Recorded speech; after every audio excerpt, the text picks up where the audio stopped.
The notice came on a crisp Tuesday morning, slipped under my apartment door like a venomous snake. Vacate by month's end, it read, signed with the flourish of HOA Karen, the new landlord of our cozy, rent-control building. My heart sank. This was my home 10 years of memories, late-night talks with neighbors, and a community garden we'd built from nothing. HOA, with her manicured nails and condescending smirk, had swept in, buying the property and vowing to clean it up. Translation: evict us all to jack up the rent for wealthier tenants. I wasn't just angry, I was gutted. This wasn't just about it was about the elderly couple downstairs, the single mom across the hall, and the kids who played in our tiny courtyard. We were a family, and HOA saw us as trash. I wasn't going down without a fight. HOA thought she could bully us out with legal jargon and threats, but she didn't know who she was dealing with. I've been a tenants' rights advocate for years, quietly helping neighbors navigate disputes. I started digging. HOA's eviction notices were flimsy, missing key disclosures required by city law. I rallied the tenants, organizing meetings in my cramped living room. We pooled resources, shared stories, and found a lawyer willing to take our case pro bono. But HOA was relentless. She'd show up unannounced, strutting through our halls in her designer heels, barking orders at maintenance workers and sneering at our shabby decor. She even tried to shut down our community garden, claiming it was an eyesore. That garden was our pride: tomatoes, herbs, and flowers we'd nurtured together. Her disdain for it felt personal. Then came the twist. Mrs. Delgado, the quiet elderly woman from 3B, revealed something explosive. She'd worked as a city clerk for decades and had kept meticulous records of property transactions. One night, she pulled me aside, her hands trembling as she handed me a folder.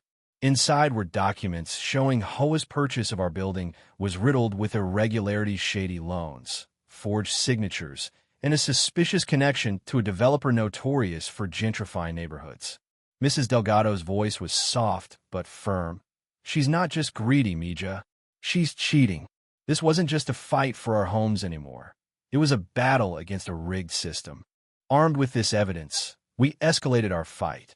The confrontation came as city council meeting, packed with residents from across the neighborhood.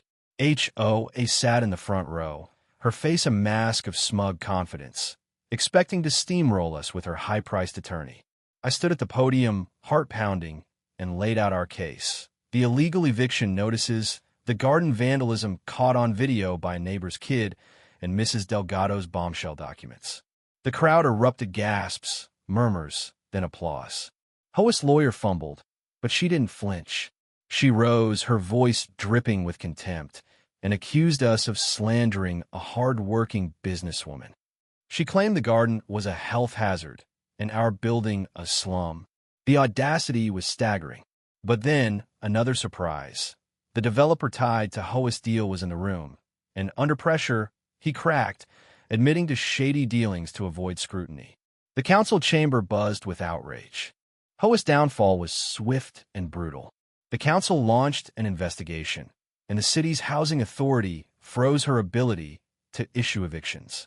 Her vandalism of the garden caught on video as she ripped out our plants with a sneer went viral on X, sparking a firestorm of public backlash. HOA Karen trended for days, with memes tearing apart her entitled attitude. But the real blow came when the city uncovered her fraudulent purchase. The building was placed under a community trust, and guess who was appointed to oversee it? Me. I now controlled the rent prices, ensuring they stayed affordable for our tenants. HOA's other properties faced similar scrutiny, and her empire began to crumble. To add insult to injury, the city revoked her parking permits for our block, forcing her to park her flashy SUV half a mile away whenever she dared show her face. The aftermath was bittersweet. We saved our homes, replanted the garden, and even added a mural to celebrate our victory. HOA slunk away, her reputation in tatters, her wealth no shield against the consequences of her greed. Standing in the garden one evening, watching kids water the new seedlings, I felt a surge of pride. We'd fought for more than just a building. We'd fought for our community, our dignity, and our right to belong. It wasn't easy, and it wasn't perfect, but it was ours. This story isn't just about HOA's defeat. It's about what happens when people come together against injustice. It's about the power of community, the courage to stand up, and the unexpected allies like Mrs. Delgado who change everything.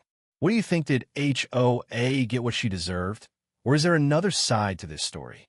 Share your thoughts below.